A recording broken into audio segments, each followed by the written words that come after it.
So, did you see the Minecraft trailer? Because I saw the Minecraft trailer. Kind of wish I hadn't seen the Minecraft trailer. So, most of the internet had a reaction the other day whenever the Minecraft teaser trailer first came out for the motion picture, and I think the internet in general, most people had a reaction of why? Just why? Because I don't think it's what anybody expected. And I basically want to break down what could have happened with this film. We don't really know too much about it. Again, this is a teaser trailer that they put out. It's not even a full-fledged, we know what's going to happen with the movie, etc. We just have a couple of visual shots and we know the art direction of the film. Nothing more than that, really. So the first part, most obviously, is it's live action. Now, I was completely in the dark about the fact that they were even making a Minecraft movie until I saw this trailer, so to find out that they decided to make it live action is rather surprising, to put it mildly, but okay, that was a decision they had to make right from the beginning that I don't really think that it was necessarily a good move. Personally, I believe that Minecraft in general would have made more sense to be a fully animated film, but whatever, that's their decision. But the art direction. This is the one thing that I can absolutely speak to from a personal perspective, having, education on how you go about doing art direction, making motion graphics, creating 3D models, rigging them, etc. I'm not an expert at anything, but I have some amount of education on it. And I just don't understand.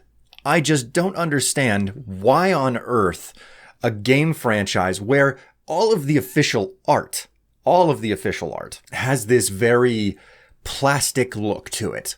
All of the official art has a plastic look. A lot, if not all of the trailers for the individual updates that come to Minecraft, they also have a very plastic toys type of look for promoting what's going to be changed in Minecraft with every update. And then you turn around and look at this. Yeah. So this is my main thing about their art style. The environments aren't really much of a problem. It looks like an HD texture pack slapped onto Minecraft, which in my personal opinion is one of the worst ways to play Minecraft, putting an HD texture pack on it. You should really lean into the low poly, low pixel density simplicity of it. Again, plastic toys is really the way that Minecraft looks at its best, and if you don't do that, then you're really treading a bit of a fine line trying to find that accurate pixel painting graphic, like 16-bit Super Nintendo style type of look, and putting it on the blocks. But this, it's like throwing a volley out and hoping that you clear a canyon, but instead of hitting the other side, you miss the ledge and land smack on the wall of the canyon opposite instead. It's squarely in the uncanny valley of why. Okay, the environments are pretty, it's wide vistas, there's nothing wrong with having super detailed CG grass, etc. available or in the backdrop. That's a very common thing, having a starkly different foreground to background type of situation. You see it in cartoons all the time. They'll do significant amounts of work on making extreme detail in backgrounds, which are static and still, and then having a pretty simplistic animated character on the front of it, which causes you to, draw all of your attention to the main character or the characters that are on screen. It's a fundamental understanding of how art works. But this is just the uncanny valley. There are cubic creatures that are way too detailed. The teeth and the nose and the tongue and the eyes on the sheep, to say nothing of how the piglins look, and the exact same problem with the sheep is present with the llama, alpaca, I forget which one they're called. It's disconcerting. Okay, it's an unsettling feeling to look at these creatures that are made intentionally in normal Minecraft to look so derpy, more or less, to suddenly be made to look realistic without discarding how unreal their base palette is. The art direction seems to be walking in two separate directions. It's using the base plate of the textures that the developers at Mojang have come up with, and then they're turning it into HD in a way that the simplistic derpiness of those initial textures are never meant to be taken. And it just lands squarely in the uncanny valley of, this doesn't feel right. And maybe they're leaning into it. Maybe the intention is for it to be less of a problem. Maybe they're going to make it a major feature of why all the characters in the movie are uncomfortable or something. Or maybe you as a viewer can just get used to it because, it's like a 90 whatever minute long film that they've made. We don't know how long the film is yet, but you get the idea.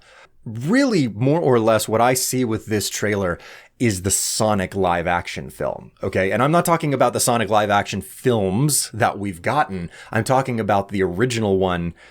Well, the original trailer that they put out years ago that resulted in the internet going into such a frenzy that they delayed the movie by like 3 or 4 months to entirely rebuild Sonic the Hedgehog to be more representative of the actual design that Sega has come up with and maintained for years on end.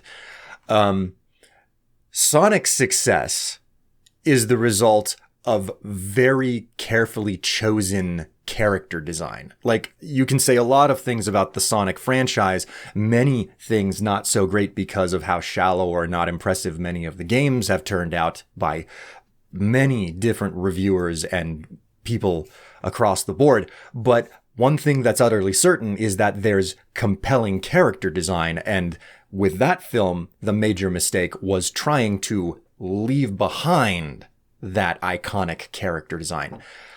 Minecraft kind of feels like they're doing the same thing here.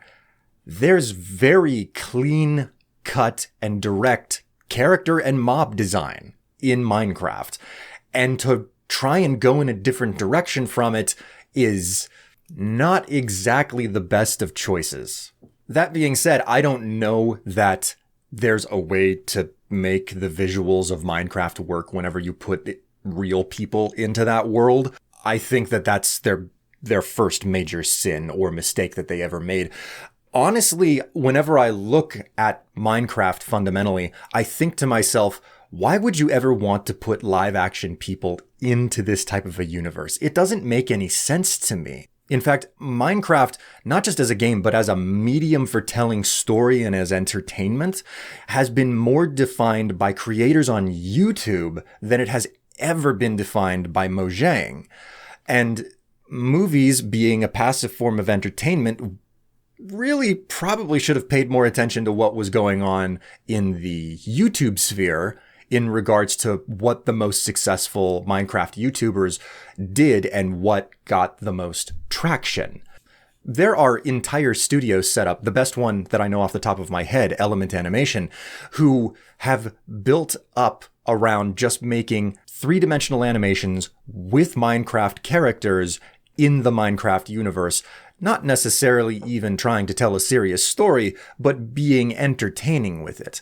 And there's an entire ecosystem of what works with Minecraft already, and to ignore that ecosystem on YouTube as an inspiration or understanding what people are already used to, or potentially not understanding the environment of the intellectual property that you're responsible for turning into a film. This is really the most important thing I want to talk about. The fact that Minecraft has been defined in the YouTube bubble and hasn't really ventured too far outside of it for the most part. There's so much Minecraft content available on YouTube, and at some point you have to ask, is this appealing to people outside of YouTube, or is this so self-referential that people who don't watch it all the time won't understand it? And I get the feeling that if they looked at the things that were happening on YouTube, they may have taken that attitude away from it. The fact that if you don't play this game, you're not going to understand a lot of things that happen in the rendered and animated shorts that people on YouTube have made a living creating.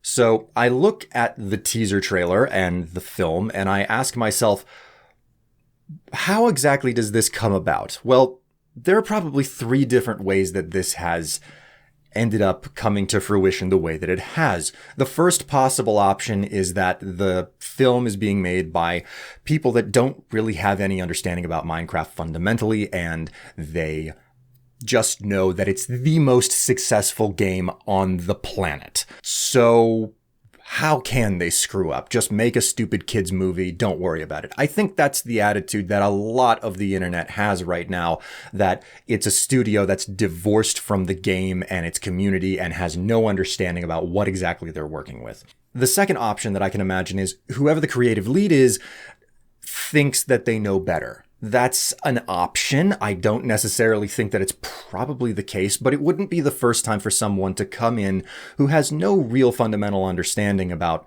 the community, etc., or has some passing awareness of it because, hey, it's a kid's game and my kids play it, which isn't actually the case. We'll get to that in a moment. And they think they can just treat it like any other project or adaptation that they've ever done in their life. The third option, and the one that, for whatever reason, I don't have much beyond intuition to say that I think that this is the case, but the purpose of the movie is less about having a film for people who play the game to enjoy, and more as an advertising piece to try and get new people to play it. Now, like I said, Minecraft is the most successful and well-sold video game on the planet. Nothing in history has come close to what Minecraft is. And last time that I checked the sale numbers, it's so far and ahead in front of every other video game out there that it would take a paradigm shift in order for something to be more successful than Minecraft, keeping in mind that Minecraft itself is a paradigm shift in video gaming. It was the first game to really successfully do the procedurally generated infinite worlds. It was the first game to successfully do survival crafting. And it was also the game that introduced pretty much all of us to the concept of early access. And the question becomes, once you are the most successful video game in existence, how do you get more people to play it, despite the fact that it is 15 years old, depending on when you start counting? And that means that kids that grew up playing this game now have kids of their own. And trying to get new people to play the game is a really big and important thing for the survival of Minecraft. Now, there's the very real question of whether or not that is a necessary thing to try and have a concerted effort to get more people to play the game, but I think that there's a fairly decent chance that making this film is less about making something for the people who already play the game and more about trying to get people who've never played the game to pick it up. Basically a very large advertising campaign. And depending on how you look at this, especially since Warner Brother Pictures, let's not forget Warner Brothers basically deleted an entire film. It was a Looney Tunes film, Wile E. Coyote versus Acme or something. I don't quite remember.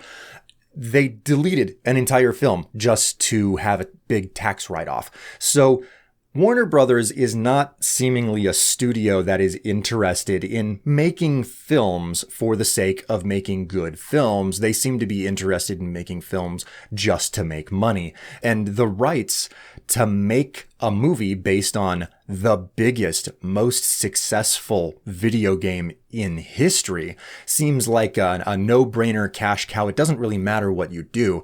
I'm not entirely convinced that Warner Brothers went into this project thinking that they were going to have to do something that was in reverence to the game that it's based on. Moreover, why would Microsoft sign out rights to a studio that has kind of a bad track record as of late? Admittedly, it takes years for a film to come together, and the Minecraft movie has its own particular sordid history as well. But there is a decent possibility that this is either A, cash grab, or B, more of an advertising attempt by Microsoft to get more people to play the game, because for all intents and purposes, Microsoft has done a good job of staying hands off with Minecraft and not saying how it has to be developed and pushed, but they have successfully gotten Mojang to shift their focus from developing the Java edition of the game to developing the Bedrock edition of the game. And the Bedrock edition has a built-in marketplace that allows it to continue basically printing money after purchase. So convincing people who have never played the game to pick it up for the first time, and because of the way that the Minecraft ecosystem has been re-engineered, the first version of Minecraft that you're going to see if you know nothing is going to be the Bedrock edition, which you have to pay for all of your aesthetics, you have to pay for mods, you have to pay for your character skins. Nothing is free. Even the online services to play with multiplayer is not free, which is not the case with Java. And Mojang has done a good job of keeping Java available and alive, and for at least the foreseeable future, they haven't really shown any signs that they're going to stop doing that. But if this isn't some sort of a disaster because the people responsible for it are only interested in making money, then the only other reasonable answer I can come up with is it's supposed to function as an advertisement to get people into playing Minecraft that normally just don't play Minecraft. And there is something to be said for what the narrative of this film is probably going to be. A lot of speculation about the possibility that it's just basically Jumanji, where 4 people from the real world get caught in a fantasy other world and, they grow as people and overcome their differences or whatever. So not sophisticated, very clearly a film made for kids, but yeah, I guess that's all I have to say. I'm not entirely certain whether or not this is something that I will ever see, but at the same time, I look at it and say, well, this looks like a horror show. Why on earth has it turned out this way? And that's more or less the thoughts I have on the topic. Anyway, thanks for watching. And for those of you who are still watching, I just want to say, I have a live channel. If you didn't know, you can find it linked down in the description. I stream over there twice a week, and you can find the leftover videos that I don't necessarily think fit here on this channel over there. So why don't you go ahead and give that a shot if you want to see more of me. But in any case, I'll see you guys next time. Bye.